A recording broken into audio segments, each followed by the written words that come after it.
Hey everyone, welcome to another edition of PowerCore Productions and Podcastings.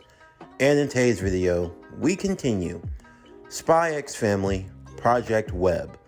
What if Loid Forger was Spider-Man Noir?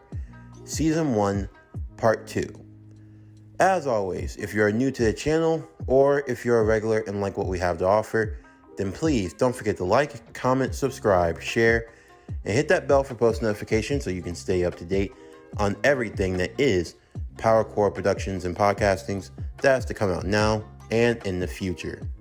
As we continue today's story, looking into another blend of Marvel and anime, we look into the world of Spy X Family, as Loid Forger in this universe is Spider Noir, the ever great spy of the country of Wastalis, and as such is embarked on its most important mission, to spy on the head of the political party of Ostania, that being Desmond Donovan. However, in order to do so, he must blend in with society, that being in the form of having a wife and child. That's where Yor and Anya come in. However, things don't always go as planned for our web-slinging spy hero, as you'll see in today's video. Does Loid have what it takes to accomplish Operation Strix, or is he in over his head? Sit back, relax, and enjoy the show.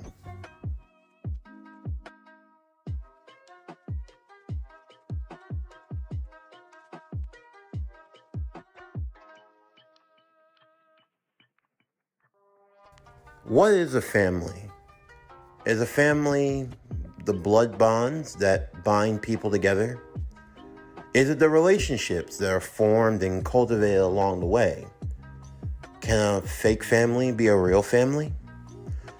These were many questions that are asked in society, and for one family in particular, these questions would be put to the test. Loid Forger, aka Agent Twilight, also known under the alias the Spider-Man, a spy who was charged with a very important mission. In order to accomplish this mission, he had to do something, well, rather unorthodox. He had to start a family. Although that's easier said than done when you have to start a family with only a week's worth of time. But you make ends meet. He adopted a young girl by the name of Anya, who is now Anya Forger. However, she also has a secret. That being that she is a telepath and can read minds. She's fully aware of who her father is and what her father is really up to. And seeing this as another adventure in one big game, she's more than eager to help. But where there's a father and a daughter, a mother must also be present. And today, the arrival of Mother had come. That being in the form of Yor Breyer, now known as Yor Forger, the wife of Loid. However, it wouldn't be a family if we didn't have more secrets. And of course, who could have suspected that the spy Twilight, of all the women in Ostania that he could have taken to play as his wife, he would attract the world's greatest assassin, the Thorn Princess, former member of the Black Widow Project. A rogue spider, if you will, in her case. She now tried to live a normal life, using the skills she had learned under the tutelage of the Widow Project to make ends meet as the world's greatest assassin. Of course, for this family of strange and misfit individuals, they tried to make the best of a situation.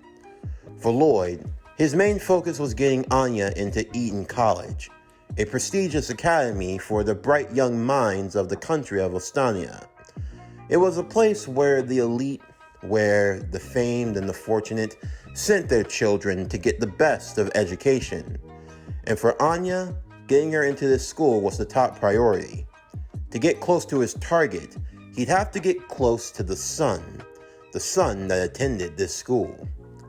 Of course, it was easier said than done for Loid, as going over the questions for the interview that they would be taking upon themselves soon was a lot more challenging than he might have thought. Being a spy, that was nothing. Being a masked vigilante, how had he become a masked vigilante?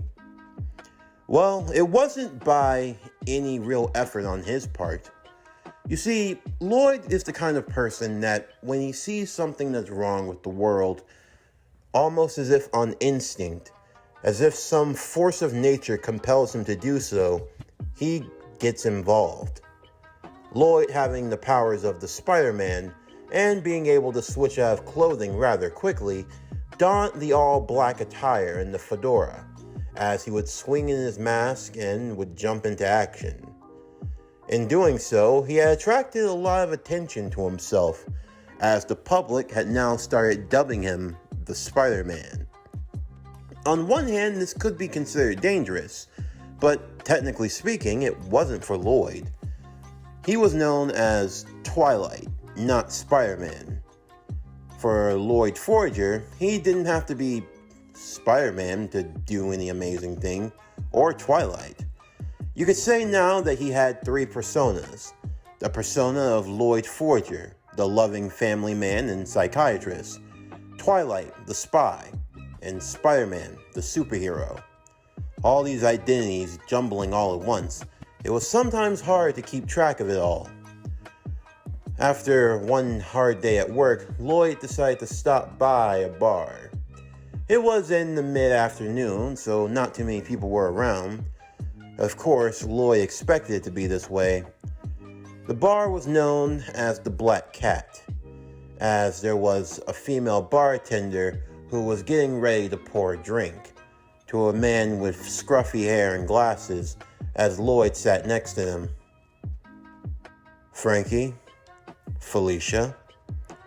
Well, if it isn't our lovely spy and hero, Twilight. Or should I call you Spider-Man? You know better than to call me that. Oh, come now, this place is secure, Felicia would say. There's no need to worry, you're not going to get caught or anything. But look at our sweet little Loid playing the family man. I know, right? Frankie would say. I didn't think he had it in him. Family's kind of cute, though, not gonna lie. It's a shame we'll have to leave him when the mission's over. Seriously, do you have anything better to do? And also, do you have that information? Felicia would slide the glass of whiskey along with the folder. Yeah, I got it for you. No need to worry. You know, if you really needed someone to play your wifey, why didn't you just come to me? You and I go way back, you know. Because you're a loose cannon, and besides, the less that my wife knows, the better. Aw, but don't you remember our mission back in the day? You and me, Shushin Academy? We were so, young and immature, I get it. You know, we almost failed that mission, and you almost got the whole school blown up in the process. I remember that one, Frankie would say. What's with the camera, Frankie? Oh, yeah, I forgot to tell you. So, there was this ad I saw in the paper, right? Some place called the Ostania Bugle. They were paying for mad pictures of the Spider-Man. What did you do? Well, if anyone asks, my name is Peter Parker. I am an orphan child who was raised by an aunt and uncle, although my uncle was tragically gunned down in an alley one night. However, before he died, he told me, with great power comes great responsibility. And with that, I made it my mission to be a responsible young adult and photographer. So, you've been taking pictures of me? Every now and again, only when you're in action fighting crime. Are you an idiot? Come on, Loid, it's fine. It's nothing to worry about.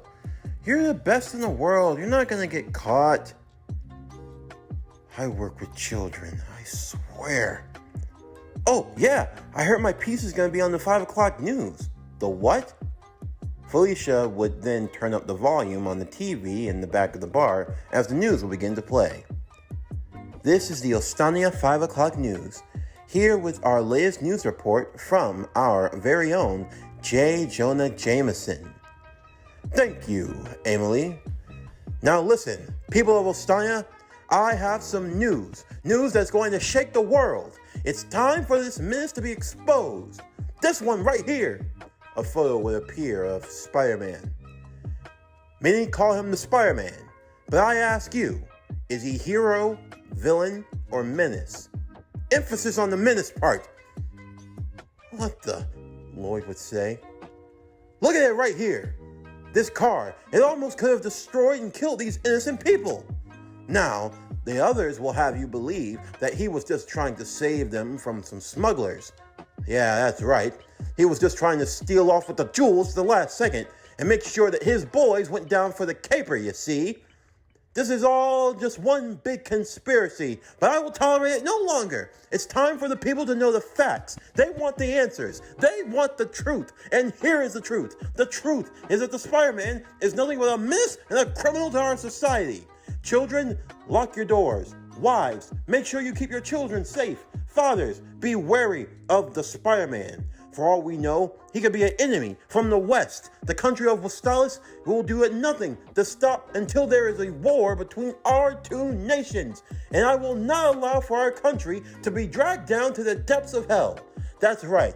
You may have everyone else fooled, but you don't have me fooled. Because I, J. Jonah Jameson, a graduate from the prestigious Eton College, which is going to be having their enrollment soon, so you children who are going to apply, make sure you do your very best for good old Uncle JJJ. Remember, stay alert, stay vigilant, and beware of the menace. This is J. Jonah Jameson with 5 o'clock news. Ostania, Eastern Side, Daylight Saving Time. Thank you. Have a good day.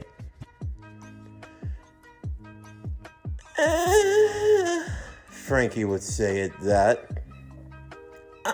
I mean, come on. No one's actually gonna believe that.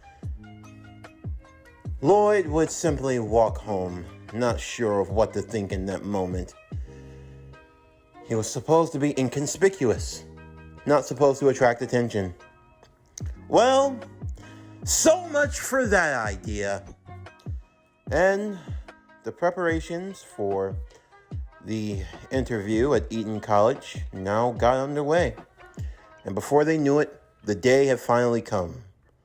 The Forger family, being ever vigilant as they realized they were being watched from the windows of the prestigious halls as they made their way to the courtyard. There were a few hiccups along the way, such as a boy stuck in a sewer drain that had to be pulled out, or a herd of angry cows that went charging towards the applicants. Of course, among all of them, the headmaster was watching intently. Many of them failed in the forms of not having grace or decorum. But the Forger family, to be able to change clothes not once, not twice, but 3 times, to always have a level of decorum and grace, to have such elegance. Truly, truly elegant Forger family. But we'll see how you do during the main exam.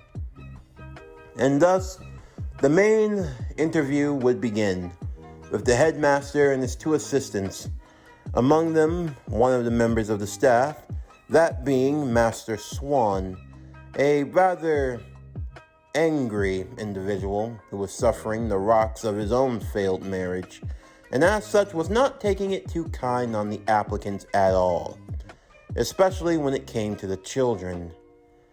For the Forger family, the interview was going fairly well, and they answered every question with precision and with accuracy. It all came down, though, to one particular subject. When Master Swan asked Anya about her mother. Anya tried to give a straightforward answer. She loved her mama and papa dearly. For her, they were 100 out of 10. She loved them both, and she wouldn't want to replace them.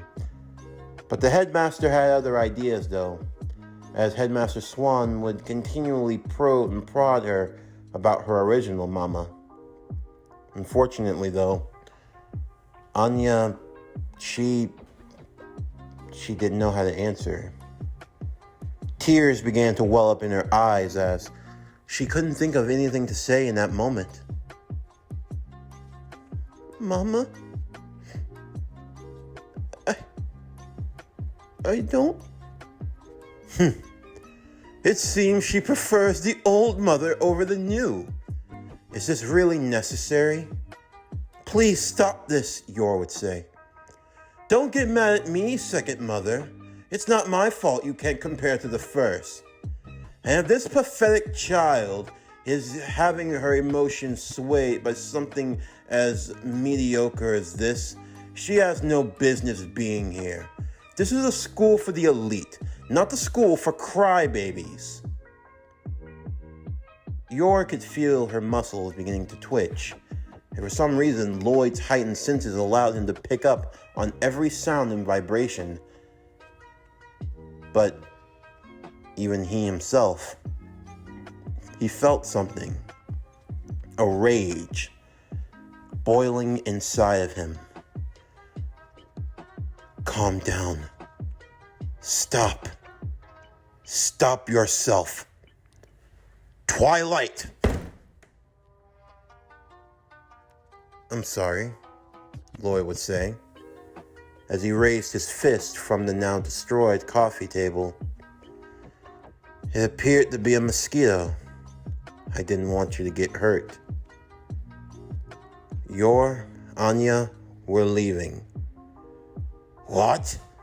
And just where do you think you're going? This interview is over. Like hell it is. Do you know who you're talking to? You think you have the audacity? Loid looked back at him. Any establishment that would belittle the feelings of a child is not the place I want my daughter to go to. You think that standing above children, treating them as insignificant creatures?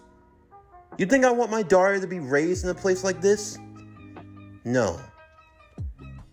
I don't care what you say or what you think. It's not my daughter that isn't good enough for this school. It's this school that isn't good enough for my daughter. Now, good day. The Forger family would walk out of the interviewee room. The headmaster looking on with reverence and respect, and with contempt for his contemporary, as he gave Headmaster Swan just dessert in the form of a punch to the face, chastising him for his shameful behavior. The display of elegance from the Forger family was beyond all measure. If anything, it was in that moment he realized that they had been the ones failing, not the other way around. The Forger family would then go home, not sure of what was to happen or what they were going to do next. Had everything gone down the drain? Was it all meaningless? Loid may have to find another way. Or maybe not. When the day of the results finally arrived, the Forger family were pleased to see that they were not on the list. But all hope was not lost. You see, Anya was a part of the applicants that passed. She was just on the reserve list. And number one, all that we would take is if one student dropped out, and that spot immediately would become open to Anya. Of course, waiting for the potential dropouts was a train wreck. It wasn't like it was uncommon. A lot of students that passed often ended up dropping out for one reason or another. But even still, was it really wise to bank all of their hopes on the idea that one or a few of the students might drop out? Yor was honestly preparing to take things into her own hands. But of course, she wouldn't kill an innocent civilian just to get Anya into school. That's, someone make sure she doesn't have her knives. Yeah, otherwise this script is gonna be, Yeah, but anyway, back to the story. In either case, the waiting would not take too long, as the phone would eventually ring, Loid rushing to it immediately, and the news would be given. They had passed, and they got in. The family was excited, but almost as if they had been waiting outside the whole time, both Frankie and Felicia would join them for the festivities. Felicia and Yor, both of them being kindred spirits of sorts, as they both got insanely drunk. Yor more so than Felicia, and Frankie wasn't too far behind. Frankie was flaunting off some of that extra money he got from taking all those pictures, to which Loid still was not happy about. He especially wasn't happy when Frankie had told Anya that Loid had made the promise of giving her whatever she wanted if she got into the Eden Academy. And for Anya, there was only one thing she wanted. She wanted to play Bondman and Wetman with her papa. Of course, though, Loid was not too eager to play games with a child, but not wanting to be someone that couldn't keep his promise, he agreed. Felicia, however, would come into big help, since if Anya was going to want to use a castle, she knew a place. She could pull some strings. It was going to cost Loid, though. And what exactly is it going to cost me? Well, I hear there's a shipment coming in pretty soon. A shipment, you say? Mm-hmm. There's going to be a lot of stuff in it. A lot of gold, jewelry, diamonds. Oh, you just know how a girl loves diamonds, Loid. But, wouldn't you know, I just don't have the strength to go and pick it up myself. If only there was a big, strong, handsome man in black who could do it for me. The people already think I'm a menace. You really think I'm gonna go and steal diamonds? Oh, it's just from some smugglers. You don't have to go in your spider costume. Just go dressed up as something else. Nothing to worry about. It'll be easy. Frankie will go with you. Wait, actually, now that I think about it, hold up, I got an idea. Hey, Loid, what if you and I, we steal it from the smugglers, and then you come back dressed up as, you know, your web guy, and you punch them, beat them up, and I, snap some photos. Then that's two payments. That's two payments, man. Two. You're drunk. I'm not drunk. I'm a revolutionary. It's your wife that's drunk. What the? You're? Loid, you're pretty cute.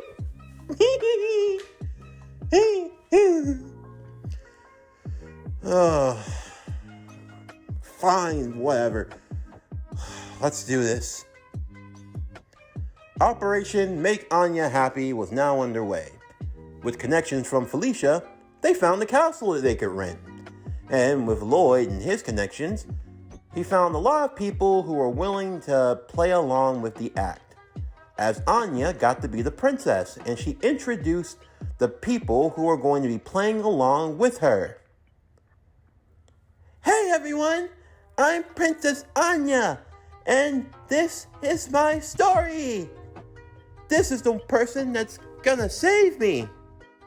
Papa, who's gonna be Loidman, and his sidekick, the spider hero, Webhead, aka Scruffyhead, and the queen of the baddies, Auntie Felicia, and Mama, she's whatever. Aww. I've been waiting to try this out, Frankie would say. What the? Are those my web shooters?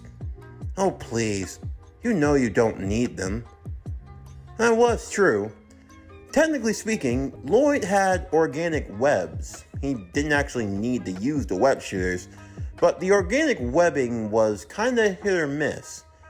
You see, Loid had a few accidents back in the day using his organic webs. Sometimes they worked 100%, and sometimes when he got extremely tired and exhausted, well, then the webbing wasn't as strong as it needed to be. So it was safe to use the web shooters and to use his organic webbing as a last resort. How did you get your hands on those? Oh please, I'm the one that had these made for you in the first place. And besides, you're the spy man. I'm the spider guy. Now it's my time to see how these bad boys work. Yeah, except you don't have the super strength, the skills, the reflexes, or the senses to really use those the right way. Oh, please. If anyone can use them, I know I can use... Frankie tried to go for a swing, but he crashed into a wall and then fell down. Safe to say, everyone who was paid as a hired goon started shooting their balloon ball guns? Oh, this truly was childish. Loid and Frankie would fight their way through the castle until eventually making it all the way to the top, where they would find Felicia as well as Anya. Papa! Scuffy head! You made it! It's not over yet, boys. I still got one trick up my sleeve. Oh, you're... Huh? Felicia, you're drunk, and what the... You're... Are you okay? Yor swayed back and forth as she walked towards the two. Don't worry, I got this. Frankie, don't. Oh, don't worry, I'll be fine. There's no way she's gonna... Oh, God, oh, God. Oh, no, not the... Oh, God. Oh. Frankie? Loid, help me! Oh,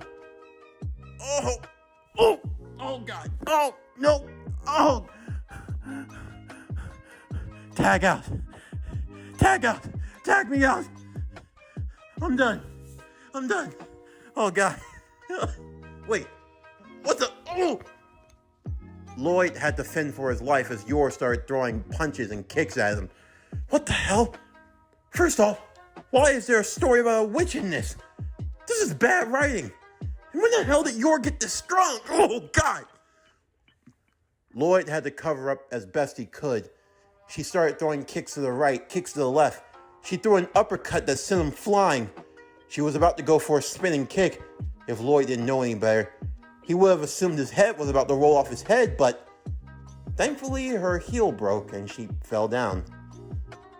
Of course, under normal circumstances, everyone would have been a bit more suspicious, but Frankie was in pain and halfway drunk. Felicia was also drunk and, well, passed out. And then there was Anya and Loid. They watched as the fireworks went off around the castle, looking up at the starry sky and the full moon. Papa, today I had so much fun. Thank you. It's okay, Anya. I'm glad you had a good time. And I promise, I'm gonna do my best in school.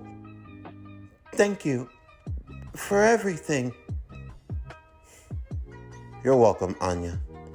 I know you'll do well. No matter what, your mama and papa will always be here for you. Really? I promise. When Loid said those words, he had to stop for a moment. What am I doing? Loid would say. Why are you making these promises, Twilight? Making promises you can't keep. But I will. As long as I'm on this mission, at the very least, I'm gonna be the best father for her that I can be. And what happens after that? Even if she hates me, as long as I create a world where she can be safe and happy, then I've done my job. Loid would hold Anya close to him as they continued to enjoy the night sky adorned with lights. To be a father, at least as long as his mission allowed, then he would be the best father that he could be. This concludes Spy X Family Project W.E.B. What If Loid Forger was Spider-Man Noir? Season 1, Part 2. Stay tuned for tomorrow's video as we continue Neon Genesis Evangelion, The Spire's Thesis, What If Shinji Was Spider-Man, Part 2. But anyway, that's going to do it for the end of today's video. I'm Javon Harrington with PowerCore Productions and Podcastings. Signing off, and I'll see you next time.